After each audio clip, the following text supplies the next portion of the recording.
출애굽기 23장 14절부터 19절 말씀 같이 한 목소리로 합독합니다. 시작. 너는 매년 3번 내게 절기를 지킬지니라. 너는 무교병의 절기를 지키라. 내가 내게 명령한 대로 아비월에 정한 때에 이래 동안 무교병을 먹을지니 이는 그 달에 내가 애굽에서 나왔음이라. 빈손으로 내 앞에 나오지 말지니라. 맥주절을 지키라. 이는 내가 수고하여 밭에 뿌린 것의 첫 열매를 거둠이니라. 수장절을 지키라. 이는 내가 수고하여 이룬 것을 연말에 밭에서부터 거두어 저장함이니라. 내 모든 남자는 매년 3번씩 주 여호와께 보일지니라. 너는 내 제물의 피를 무기병과 함께 드리지 말며 내 절기 제물을 기름을 아침까지 남겨두지 말지니라. 내 토지에서 처음 거둔 열매에 가장 좋은 것을 가져다가 너의 하나님 여호와의 전에 드릴지니라. 너는 염소 새끼를 그 여미의 젖으로 삼지 말지니라. 아멘. 우리는 지금 설 명절 한가운데 지나고 있죠. 설 명절 기간 여러분의 가정 가운데 기쁨과 감사가 넘치는 은혜의 시간이 되시기를 주님의 이름으로 축복합니다. 아멘. 감사의 십계명이라는 글이 있습니다. 감사할 이유를 생각하라. 또 작은 것부터 감사하라. 자신에게 감사하라. 일상에 감사하라. 문제가 생겼어도 감사하라. 바라던 일이 이루어지지 않았음에도 감사하라. 잠들기 전 시간에 감사하라. 종국적으로 잘 될 것을 믿고 미리 감사하라. 모든 범사에 감사하라. 감사를 함께 나누라. 이런 글인데 감사의 십계명 중에 특별히 이번 주 설 명절 가운데서 감사의 거리들을 많이 나누시는 여러분과 저 되어지기를 바랍니다. 같이 우리 이렇게 인사합시다. 감사의 설 명절 되십시오. 시작. 감사의 설 명절 되십시오. 오늘 말씀은 설 명절을 맞이하여서 감사로 수놓은 설 명절이라는 말씀의 제목으로 은혜를 나누고자 합니다. 여러분, 우리 그리스도인들에게 명절의 의미는 무엇이 될까요? 한마디로 말씀드리면 감사를 생각하고 감사를 나누고 너희는 누구로부터 인해서 살고 있는지 생각하라 하는 그런 의미가 될 것입니다. 오늘 본문을 보시면 하나님께서 당신의 제자인 이스라엘에게, 당신의 백성인 이스라엘에게 매년 3번씩 절기를 지키라고 명령하시는 그런 내용이죠. 절기는 명절이죠. 절기 명절인데 명절은 맛있는 거 먹고 또 뭐 만나는 사람마다 반갑고 그렇지 않습니까? 충분히 하나님께서 지켜주시고 하나님의 사랑을 받았음을 누리고 그것을 나누는 그런 기간이죠. 이 기간을 지내면서 감사가 있고 기쁨이 있어야 되면 너무나 당연한 것입니다. 명절에 만약에 기쁨이 없고 감사가 없다면 그 명절이 돌아오는 때마다 얼마나 싫겠어요. 그렇죠? 뭐 명절이 부담인 사람들도 있잖아요. 누가복음 15장에 보시면 3가지 비유가 나옵니다. 잃은 양 비유가 나오고, 잃은 드라크마를 찾은 여인의 비유가 나오고, 잃은 아들이 돌아와 품에 안는 그런 비유가 나옵니다. 이 비유들 끝에 무슨 일이 있습니까? 끝에 잔치가 있습니다. 잔치. 잃은 양 한 마리를 찾은 목자는 그 양을 어깨에 메고 돌아와서 잔치를 했고, 잃은 드라크마를 찾아낸 여인 또한 친구들을 불러서 잔치를 했고, 잃은 아들이 돌아왔을 때 살찐 송아지를 잡아다가 잔치를 했습니다. 한결같이 잃어버렸던 것을 회복함에 잔치를 했던 것이죠. 하나님께서 우리가 하나님의 자녀로 회복됨에 기뻐하시고 우리에게 잔치를 허락하신 것입니다. 잃어버린 것을 찾았을 때 얼마나 기쁨이 넘치겠어요? 얼마나 감사가 넘치겠습니까? 제가 얼마 전에 그 만년필 하나를 발견했어요. 아버님 유품이거든요. 근데 그 만년필로 아버님께서 이 설교를 작성하시고, 옛날에 뭐 컴퓨터가 없으니까 이렇게 작성하시고 그랬던 거란 말이에요. 근데 아버님이 소천하시고 나서 제가 그 만년필을 굉장히 소중하게 여기고 있었는데 컴퓨터를 쓰다 보니까 어느 순간에 어디에다 놨는지 기억이 나지 않는 거예요. 그렇게 기억이 나지 않던 만년필이 우연한 기회에 이렇게 잘 이렇게 포장되어 있는, 깍채 포장되어 있어서 있는 그런 만년필을 발견하게 되었습니다. 발견하고 나니까 너무너무 기쁘고 감사가 흘러나오더라고요. 여러분, 하나님은 여러분과 저를 예수 그리스도로 말미암아 당신의 제자로 회복시키셨습니다. 잃어버린 자식을 다시 찾았어요. 그러니 얼마나 기쁘겠습니까? 기독교의 명절은 회복과 밀접하게 관계가 있습니다. 그래서 하나님은 우리에게 절기를 지키고 회복되어진 신분, 하나님의 은혜로 살아가고 있음에 대해서 기념하고 잔치하면서 감사함을 누리라고 하시는 것이죠. 오늘 본문에서도 무교절, 맥주절, 수장절을 지키라는 하나님의 명령이 있어요. 이 절기를 지키며 다시 회복되어짐에 감사하라 하는 그런 의도가 있는 것이죠. 이 절기를 지키면은 여러분 시간과 관계가 있어요. 무교절 과거와 관련이 있잖아요. 이스라엘이 애굽의 노예 생활에서 해방되어서 가나안으로 오게 된 것은 그들 자신의 힘으로 된 것입니까? 그렇지 않습니다. 전적인 하나님의 은혜였습니다. 하나님은 그들에게 양을 잡아서 피를 문에 바르고 그 고기는 불에 구워서 먹되 누룩을 넣지 않은 빵과 쓴 나물과 함께 먹으라고 하셨어요.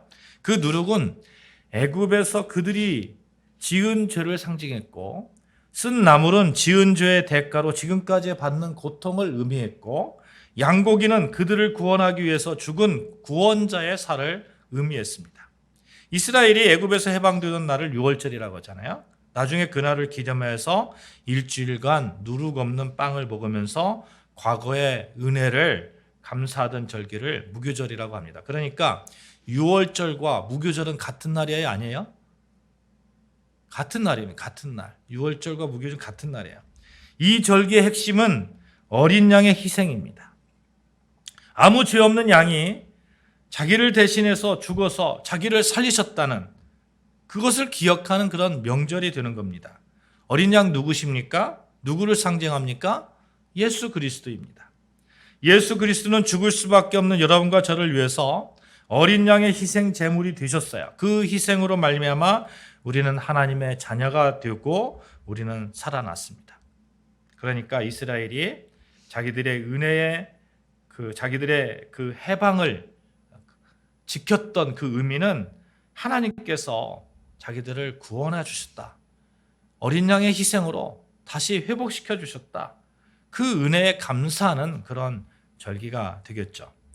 여러분, 우리가 분명히 알아야 되는 것이 있습니다. 하나님의 은혜로 이스라엘 백성이 애굽의 노예 생활에서 해방되었잖아요.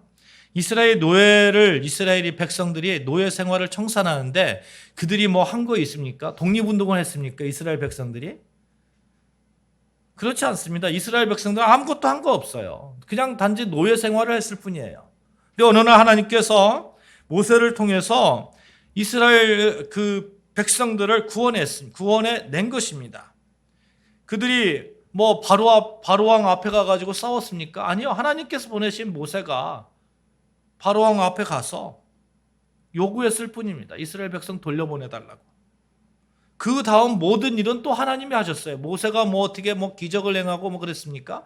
하나님께서 애굽에게 10가지 재앙을 통해서 바로의 마음을 바꾸어서 이스라엘 백성들을 해방하셨고, 또 바로의 마음이 바뀌어서 이스라엘 백성들을 쫓아올 때에 홍해에서 물리쳐 주셨고, 척박하기 그지없던 광야에서는 낮에는 구름 기둥으로 밤에는 불 기둥으로 이스라엘 백성들을 인도하셨고, 그것뿐만 아니라 만나와 메추라기를 그들을 먹이셨습니다.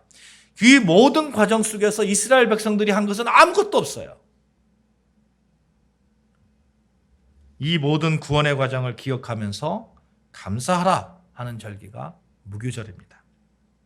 사랑하는 여러분, 우리는 어떻습니까? 우리가 이렇게 예배하며 하나님을 찬양하는 것이 우리가 어떤 정말 아주 세상이 알아줄 그런 선을 행해서 그런 행위가 있기 때문에 이 자리에 서 있습니까? 우리가 다른 사람들과 뭔가 똑똑하고 업적을 남겨서 하나님의 자녀가 되었습니까? 우리들의 행위를 볼 때에 썩 잘했다고 말할 수 있는 사람들이 과연 얼마나 될까요? 우리가 고백하는 것은 그것이 아닙니다. 에베소서 2장 1절부터 제가 봉독해 드리겠습니다. 그는 허물과 죄로 죽었던 너희를 살리셨도다. 그때 너희는 그 가운데서 행하여 이 세상 풍조를 따르고 공중의 권세 잡은 자를 따랐으니 곧 지금 불순종이 아들들 가운데서 역사하는 영이라. 정에는 우리도 다 그 가운데서 우리 육체의 욕심을 따라 지내며 육체와 마음에 원하는 것을 하여 다른 이들과 같이 본질상 진노의 자녀이었더니 긍휼이 풍성하신 하나님이 우리를 사랑하신 그 큰 사랑을 인하여 허물로 죽은 우리를 그리스도와 함께 살리셨고 너희는 은혜로 구원을 받은 것이라. 또 함께 일으키사 그리스도 예수 안에서 함께 하늘에 앉히시니 이는 그리스도 예수 안에서 우리에게 자비하심으로써 그 은혜의 지극히 풍성함을 오는 여러 세대에 나타내려 하심이라. 너희는 그 은혜로 인하여 믿음으로 말미암아 구원을 받았으니 이것은 너희에게서 난 것이 아니요 하나님의 선물이라. 마치 이스라엘 백성들이 애굽의 종에서 해방된 것처럼 우리가 죄의 종에서 해방된 것은 전적인 하나님의 은혜이고 하나님의 선물입니다. 우리는 본질상 진노의 자녀였을 뿐입니다. 그러나 예수 그리스도로 말미암아 진노의 자녀에서 끄집어내어서 하나님 우편에, 하나님 곁에, 하늘에 앉히셨잖아요. 그러므로 우리는 감사하는 겁니다. 우리가 받은 은혜로 인해서 감사하는 겁니다. 명절은 그것이에요. 우리가 받은 은혜로 감사하는 날이 되는 것입니다. 그래서 명절날은 여러분, 내가 얼마나 하나님의 은혜를 받았는지 생각하는 거예요. 나는 어떤 사람인가? 나는 하나님께서 그 죄 많은 세상에서 나를 구원해서 하나님의 자녀로 삼은 그런 사람이다. 내 존재를 다시 한번 내 정체성을 확인하고 하나님께 감사하고, 맥주절 또한 감사를 요구하고 있죠. 맥주절을 지키라는 의미는 정착한 땅을 주시고 그곳에 때를 따라 비를 내려주셔서 추수하게 하신 하나님의 은혜에 감사하라 하는 것입니다.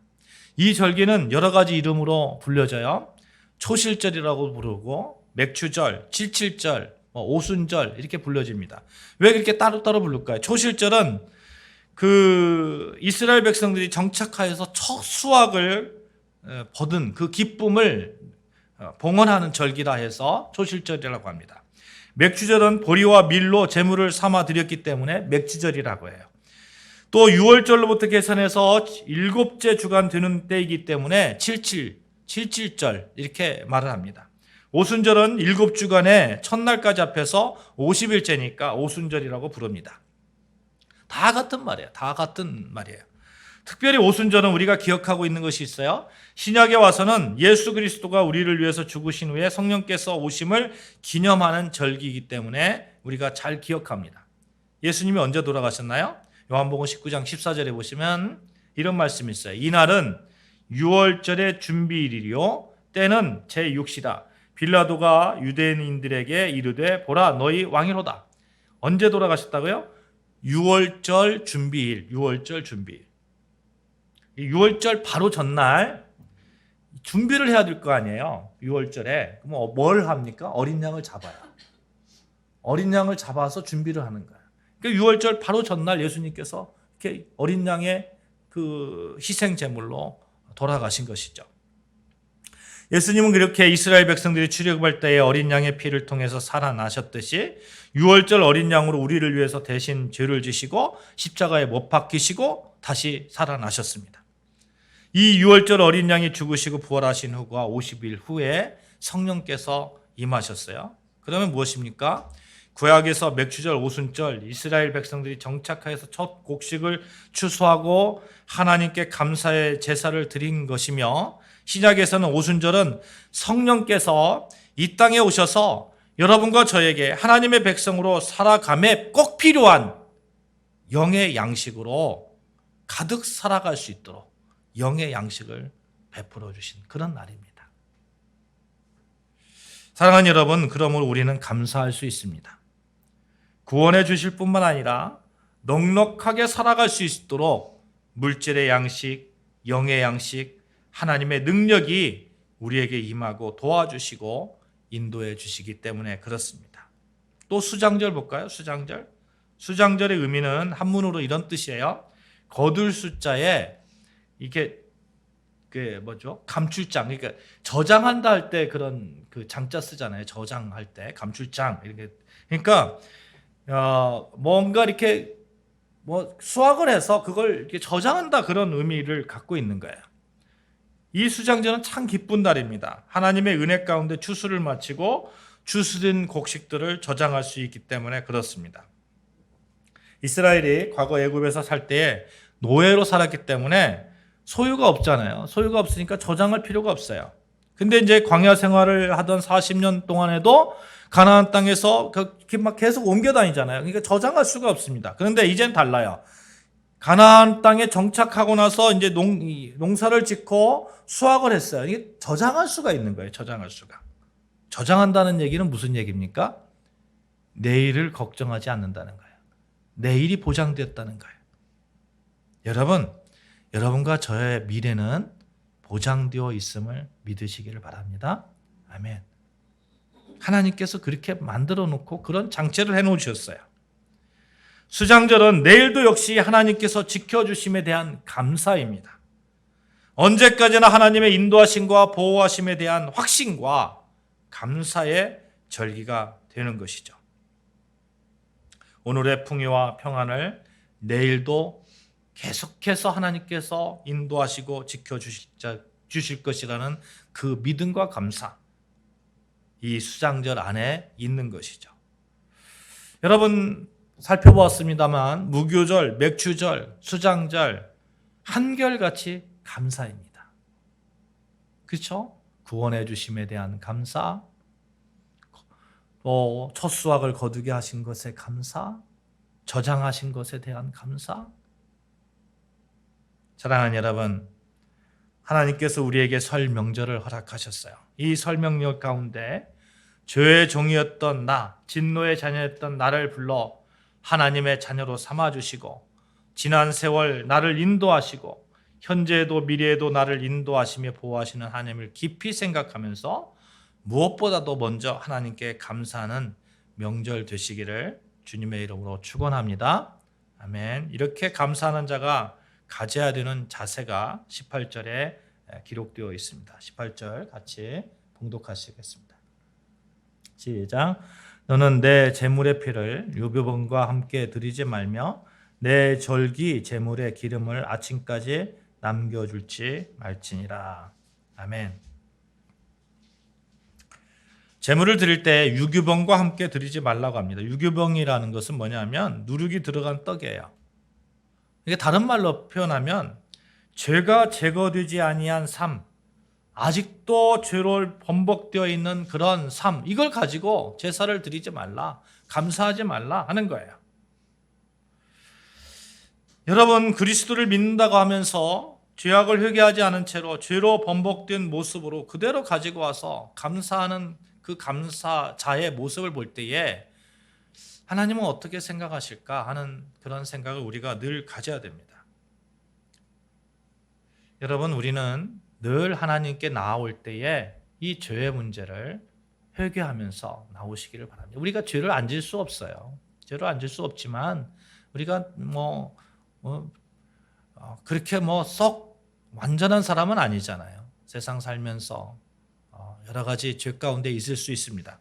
그러나 하나님께 나아올 때는 그 죄의 문제를 하나님께 내어놓는 그러한 모습을 하나님께서 원하시는 것이죠.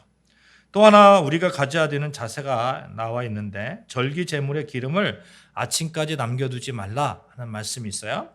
이 기름의 의미는 1차적으로 하나님께 제물로 바치는 유월절 어린 양으로부터 흘러나온 기름이 되겠죠.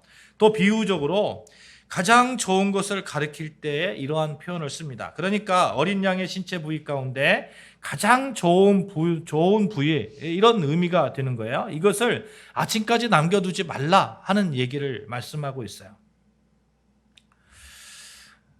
하나님께 드려졌던 제물, 거룩한 제물이 혹시 잘못 사용되거나 아니면 부주의하여서 함부로 나뒹굴어서 하나님의 전에 처음 익은 열매의 거룩함을 훼손시킬 수 있다 하는 거예요. 여러분, 무슨 말씀입니까? 우리가 하나님께 주신 명절을 지내며 결단코 하나님의 거룩함을 훼손해서는 안 되겠다 하는 겁니다. 사랑하는 여러분, 이 설 명절 가운데 예수 그리스도의 제자로서의 품위와 믿음과 사랑을 보여주시기를 주님의 이름으로 축원합니다. 아멘. 꼭 명절이 되면 싸울거리가 생겨요. 꼭 싸울거리가 생기고 말다툼할 게 생기고 꼭 그렇더라고요. 마귀가 그렇게 장난을 쳐요. 그때 꼭 한번 다시 내가 그리스도인의 품위, 하나님께서 거룩함을 훼손하지 말라고 하셨던 그 의미를 다시 한번 이렇게 상기해 보셨으면 좋겠습니다. 마지막으로 19절 말씀 같이 봉독합니다. 19절 말씀 같이 봉독합니다. 시작. 내 토지에서 처음 거둔 열매의 가장 좋은 것을 가져다가 너희 하나님 여호와의 전에 드릴지니라. 너는 염소 새끼들 그 어미의 젖으로 삼지 말지니라. 처음 거둔 열매의 가장 좋은 것을 가져다가 너희 하나님 여호와의 전에 드릴지니라. 이 말씀에서 우리가 어떤 자세로 하나님께 감사해야 될지에 이렇게 결정되죠. 여러분, 우리가 직장에 처음 가서 월급을 받는다든지 할 때에 그 첫 월급을 이렇게 주님께 내어드리는 그러한 분들도 많이 봤어요. 왜 그렇게 드릴까요? 무슨 마음으로 드릴까요? 첫 것을 하나님께 드린다 함은 곧 수확할 모든 소산물이 다 하나님의 은혜로 말미암은 것이다 라는 믿음의 고백이 되는 것입니다. 풍성한 열매를 거둘 수 있게 된 것이 하나님의 전적인 은혜라는 그런 믿음의 고백이에요. 우리가 11조를 드리잖아요. 그러니까 이 11조를 드림도 무슨 의미를 갖고 있냐면 모든 것이 하나님의 은혜입니다 라는 그런 믿음의 고백이 되는 것이죠. 내 모든 삶은 전적인 하나님의 은혜입니다. 내가 노력해서 얻은 것 같지만 얻어지게 하신 이는 하나님이십니다. 이런 신앙 고백이 되는 것입니다. 우리 같이 이렇게 한번 고백해 보실까요? 내 모든 삶은 전적인 하나님의 은혜입니다. 시작. 내 모든 삶은 전적인 하나님의 은혜입니다. 이 전적인 하나님의 은혜로 살고 있다는 그러한 믿음의 고백으로 여러분 일평생 정말 아름다운 신앙생활을 하시기를 주님의 이름으로 축복합니다. 아멘. 말씀을 마치겠어요. 여러분 설 명절 정말 행복하시기를 바랍니다. 성명절 감사함으로 넘치시는, 그래서 하나님께서 더 큰 감사거리를 계속해서 여러분 삶 가운데 이렇게 축복해 주시고 이렇게 베풀어 주시기를 주님의 이름으로 축복합니다. 하나님은 무교절, 맥주절, 수장절을 지키라는 말씀을 하셨어요. 우리가 이제는 완전히 죄의 종에서 해방되어서 과거에나 현재나 미래나 하나님의 그 넉넉하신 은혜 아래 있음을 감사하는 자로 서시기를 바랍니다. 그래서 감사를 통해서 더 큰 감사거리들이 넘쳐나는 2024년도 되시기를 주님의 이름으로 축원합니다. 아멘. 기도하시겠습니다.